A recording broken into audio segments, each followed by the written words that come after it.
नमस्कार बच्चों, शिक्षालय में आप सभी का बेहद स्वागत है। मेरा नाम है Renu Yadav. Structure of atom में एक एनसीईआरटी क्वेश्चन है, बहुत ही प्यारा है। आइए सॉल्व करते हैं। क्वेश्चन कहता है कि इलेक्ट्रॉनिक कॉन्फ़िगरेशन लिखिए of any one pair of isotope and isobar. Electronic configuration भी पूछ लिया, आइसोटोप क्या होते हैं ये भी पूछ लिया, और आइसोबार क्या होते हैं ये भी जांच लिया कि आपको आता है या नहीं। चलिए, तो सबसे पहले तो ये जानिए कि आइसोटोप क्या होते हैं। मैं यहाँ लिखती हूँ साइड में आइसोटोप्स। आप सभी को पता है कि आइसोटोप्स में same atomic number but different mass number होता है, ठीक। जबकि आइसोबार इसका उलट होता है। इसमें क्या होता है, same mass number but different atomic number, right. ये आपको याद आ गया होगा एक बार। और इलेक्ट्रॉनिक कॉन्फ़िगरेशन क्या होता है? इलेक्ट्रॉनिक कॉन्फ़िगरेशन का मतलब होता है डिस्ट्रीब्यूशन ऑफ इलेक्ट्रॉन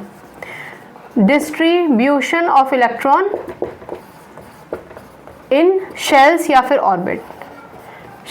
फिर ऑर्बिट्स। ये अगर आपको याद आ गया तो अब आप क्वेश्चन आसानी से सॉल्व कर सकते हैं। इन्होंने कहा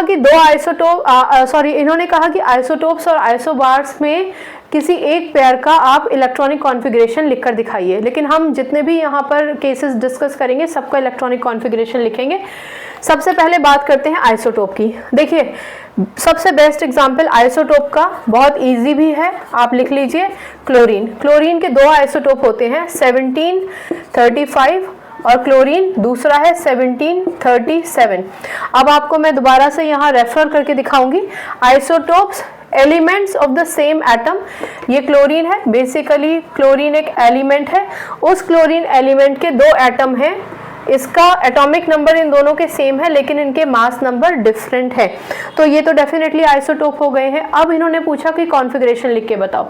अच्छा, जब कभी भी आप कॉन्फ़िगरेशन लिखते हैं ना, तो आप ध्यान रखिए कि कॉन्फ़िगरेशन हमेशा एटॉमिक नंबर का लिखा जाता है।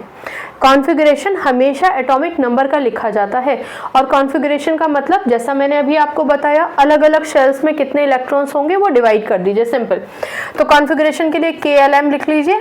17 है एटॉमिक नंबर, दोनों का 17 ही है। तो पहले शेल में तो 2 ही इलेक्ट्रॉन आ सकते हैं, दे दिए। दूसरे शेल में 8 ही इलेक्ट्रॉन आ सकते थे, दे दिए। लास्ट वाले शेल के लिए बचा क्या, 2 और 8 10, यानी 7 इलेक्ट्रॉन बचे। तो ये हो गया हमारा इलेक्ट्रॉनिक कॉन्फ़िगरेशन।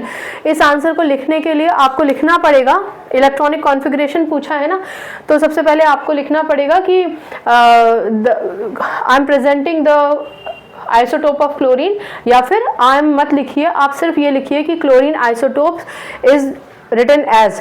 तो आप ये दोनों के दोनों लिख दीजिए isotope, and the configuration of the isotope since they have same atomic number the configuration will also remain the same, और उसके बाद आप कॉन्फ़िगरेशन लिख दीजिए, ठीक है ना। इस तरीके से आपने ये पहला कर लिया। अब हम बात करते हैं, ये मैं हटा दूं, चलिए मैं यहाँ लिखती हूँ, इसको हटाना ही पड़ेगा बच्चों। अब मैं यहाँ पर आइसोबार की बात करती हूँ। आइसोबार, ठीक, आप सभी जानते हैं कि आइसोबार में एटॉमिक नंबर डिफरेंट है और मास नंबर सेम है। तो हम यहाँ पर अपना जो हमने पढ़ा था वही एग्जाम्पल ले लेते हैं, 18 और 40। और दूसरा क्या है हमारा, कैल्शियम, इसका एटॉमिक नंबर 20 और मास नंबर सेम। आइसोबार क्या होते हैं, एटॉमिक नंबर डिफरेंट होंगे लेकिन मास नंबर सेम होंगे। एटॉमिक नंबर डिफरेंट है लेकिन मास नंबर दोनों के सेम है। चलिए अब कॉन्फ़िगरेशन लिख लेते हैं। तो सबसे पहले हम लिखेंगे configuration of argon. Configuration of argon, तो आर्गन का कॉन्फ़िगरेशन लिखने के लिए अब अगर आपको अभ्यास हो गया है, KLM शेल्स आपको पता है, तो ज़रूरी नहीं आप बार बार KLM लिखें ही नहीं, आप डायरेक्टली लिख लीजिए 288। ये हो गया कॉन्फ़िगरेशन आर्गन का। अब अगर आप कॉन्फ़िगरेशन ऑफ कैल्शियम लिखना चाहते हैं तो इसके लिए भी अगर आप अभ्यस्त हो चुके हैं, आपका अभ्यास है, आपको KLM लिखने की ज़रूरत नहीं है। आपको क्लियरिटी है कि सबसे पहला शेल K है, उसमें 2 ही इलेक्ट्रॉन आएंगे। दूसरा शेल L है, उसमें 8 ही इलेक्ट्रॉन आएंगे। तीसरा शेल L है जिसमें मैक्सिमम 18 आ सकते थे, पर हमारे पास तो एटॉमिक नंबर ही 20 है, तो हमें मजबूरन उसमें 8 इलेक्ट्रॉन देने पड़ेंगे। 8 और 8 2 16, 17 18, बाकी बचे 2। इसका मतलब आउटरमोस्ट शेल में हमें एक और आउटरमोस्ट शेल बनानी पड़ेगी M के बाद, जो है N, और उसमें 2 इलेक्ट्रॉन देने पड़ेंगे। ठीक है, यहाँ पर एक बार फिर से समझ लीजिए, कैल्शियम प्रोटॉन 20 होंगे, जितने इलेक्ट्रॉन उतने प्रोटॉन, न्यूट्रॉन का जिक्र करने की जरूरत नहीं है। पहला शेल, दूसरा शेल, तीसरा शेल और चौथा शेल, ठीक है ना। ये मैं आपको इस क्वेश्चन में लिखना नहीं है, ये तो समझाने के लिए बता रही हूँ। तो के शेल में कितने इलेक्ट्रॉन हैं? 2 होने चाहिए थे, 2 हैं, बढ़िया। एल शेल में 8 इलेक्ट्रॉन होने चाहिए थे, दे दिए हमने 8 इलेक्ट्रॉन। एम शेल में 8 इलेक्ट्रॉन हमने दे दिए जैसा कि होने चाहिए थे। भाई एम शेल की मैक्सिमम कैपेसिटी तो 18 है, लेकिन हमारे पास एटॉमिक नंबर ही 20 है, तो हम 18 तक तो नहीं जा सकते ना, तो हमने 8 दे दिए। अब हमारे पास बचा के L M N, N shell. तो एन शेल में तो 2 ही इलेक्ट्रॉन बचे, तो 2 ही दे दो, क्या दिक्कत है? कोई बात नहीं अगर 8 इलेक्ट्रॉन नहीं हो पा रहे तो। पता है हमें ये कैल्शियम अपने 2 इलेक्ट्रॉन किसी को दे देगा, लेटर किसी और लेक्चर से रिलेटेड है या आइसोटोप से रिलेटेड नहीं है, ठीक है ना। सिर्फ आपको रिलेट करके बता रही हूँ कि जरूरी नहीं है कि आप हमेशा KLM ही लिखें। अगर आप उसके बगैर भी कंफर्टेबल है तभी भी आप फ्लो में कॉन्फ़िगरेशन लिख सकते हैं, राइट। तो क्वेश्चन था हमारा इलेक्ट्रॉनिक कॉन्फ़िगरेशन लिखिए।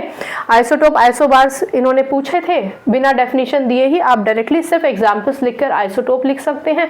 कॉन्फ़िगरेशन लिख दीजिए, आइसोबार का भी लिख दीजिए एग्जाम्पल और लिख दीजिए कॉन्फ़िगरेशन, कितना ही समय जाता है, नंबर तो पूरे आप ही को मिल रहे हैं ना। तो ये था स्ट्रक्चर ऑफ एटम का NCERT का एक क्वेश्चन, बहुत ही प्यारा क्वेश्चन है। आइसोटोप्स आइसोबार्स में कंफ्यूज बिल्कुल मत हो जाइएगा, ठीक है। और बाकी कोई डाउट है तो पूछिए। बाकी केमिस्ट्री से अपनी केमिस्ट्री अच्छी बनाइए, शिक्षा ले आइए। अगली बार मिलने तक अपना ख्याल रखिए, खुश रहिए, सकारात्मक रहिए, खुश रहिए। नमस्कार।